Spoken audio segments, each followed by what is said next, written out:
Welcome to today's lectures on basic English grammar, part 2. In this section, we will explore the foundation of English structured in simple but very detailed way. We're talking about the structure of sentences, and this we are going to elaborate it briefly how sentences are constructed, because on our part 1 we have talked about the blocks we use in constructing a meaningful sentence, which are traditionally the part of speech. Grammar is a framework, as we discussed, that organizes how we use words, phrases, and sentences to express ourselves clearly. So without grammar, communication will be confusing. Without these blocks, there is no grammar. Without the rules and principles, there won't be a meaningful communication. So what are we learning in grammar? The rules, the principles, guidance how these blocks are arranged and what's next after the others. And when talking about the blocks, mind you, we are literally talking about the part of speech. How nouns is blocks in sentence, how verb is blocks in sentence, what are the rules, guidance, the constructions syntactically each blocks. So in these lectures, we are going to the constructions of sentences. A sentence is a group of words that express a complete thought. In English, a basic sentence follows the pattern subject, verb, and object. For example, the boy kicked the ball. The subject is the boy, while the verb is kick, and the object is the ball. The doer of an action in a sentence is also known as the subject. The object there is talking about the receiver of the action. And what actions are we talking about is the state of being. Now the state of being there is kick.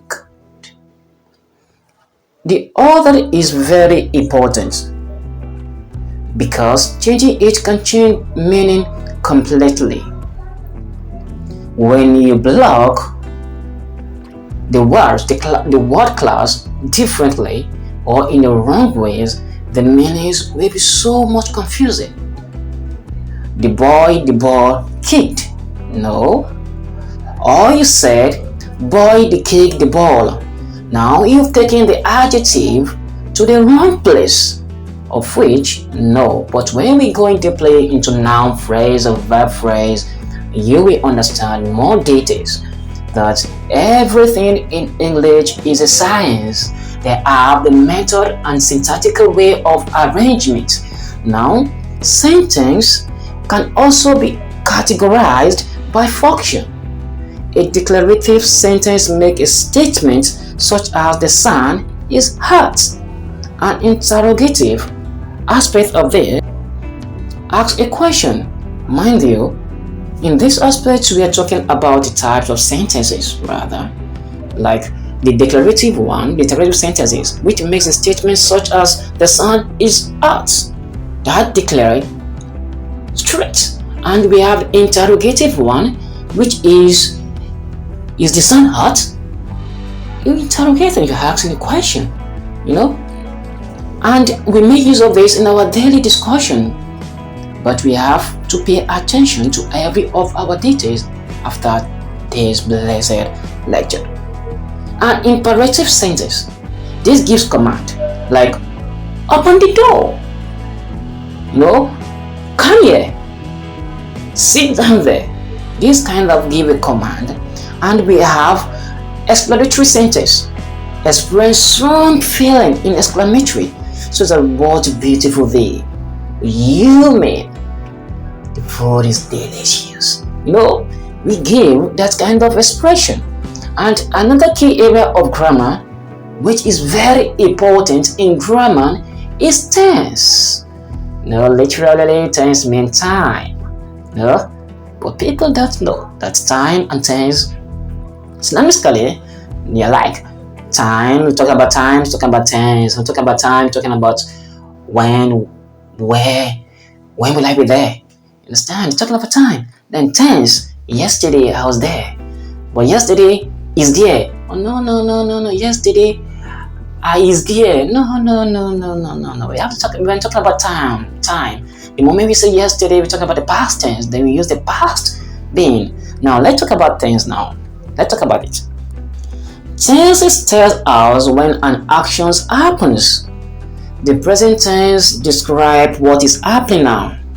That is present tense. It talks about now, the current state. Like I eat rice. Well, you can have a head rice. No, if you have the head rice, you are not referring to the present, which means you have already done. You are done with your rice. I eat rice. The past tense shows that what has already happened, such as I had rice yesterday. Yesterday is also an agent there, but we can have I had rice, then it can cause for question like when, yesterday, when, 2 minutes ago, when, 1 second ago, because every second states past tense. The future tense. Now we have the future tense. The future tense. This tells us what will happen. What will happen? Look at the word will happen, which means it hasn't. It hasn't.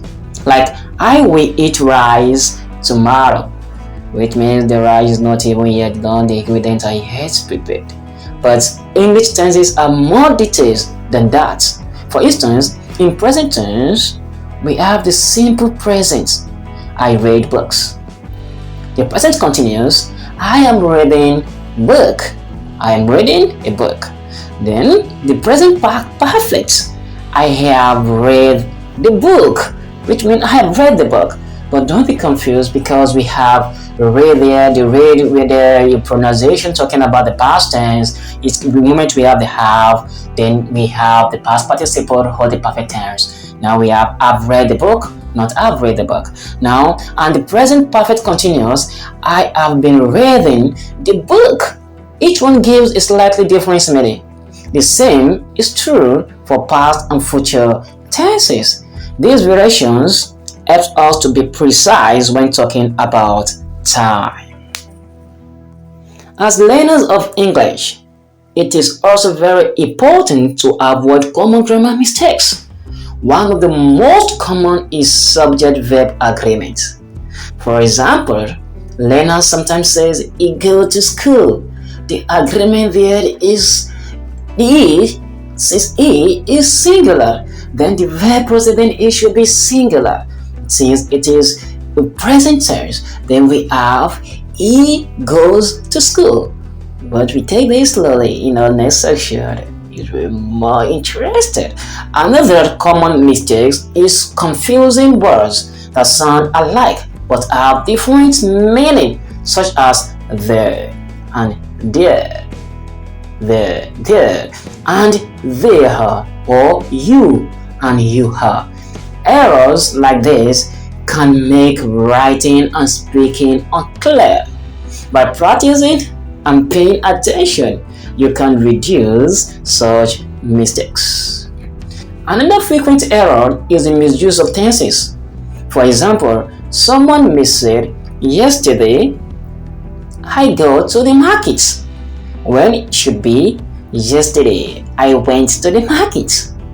Getting tenses right requires practice, but once you master them, you will sound more fluent and accurate. In summary, grammar is the skeleton of language. I said, it's the skeleton of language. The parts of speech are the bones, sentences are the structure, and tenses bring movement and life. By learning and practicing these rules, you will develop strong communication skills. Remember, grammar is not about memorizing endless rules. It is about using language in a way that it is clear, correct, and meaningful. Thank you for listening to this lecture on basic English grammar, the part 2. I hope it has been both clear and lightly. Please remember to practice daily, as consistency is the key to improvement. If you found this lesson helpful, kindly like this video, share it with your friends, and subscribe to DYOR-AKAY for more educational content. Keep learning, keep practicing,